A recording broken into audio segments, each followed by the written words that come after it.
Hey there, health seekers! Ever wondered about the effect of oil in your diet? Let's break it down in a way that's simple and practical.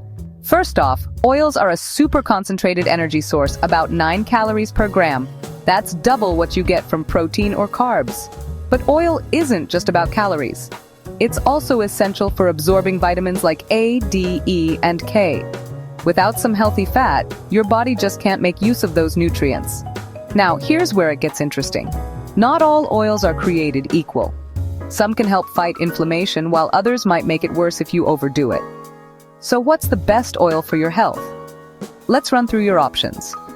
Olive oil is a superstar, packed with monounsaturated fats, antioxidants, and anti-inflammatory compounds.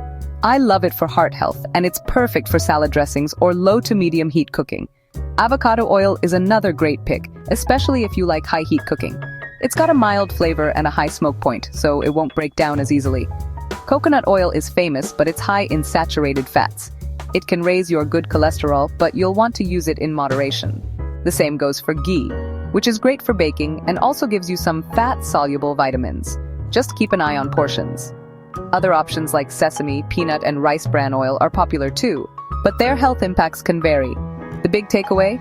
Choose unsaturated over saturated fats when you can.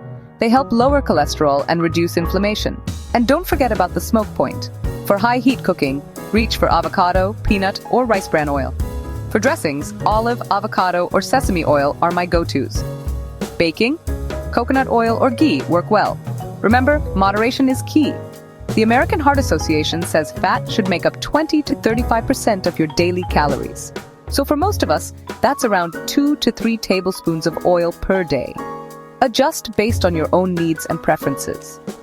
So next time you're reaching for that bottle of oil, think about your cooking method, your health goals, and of course, your taste buds.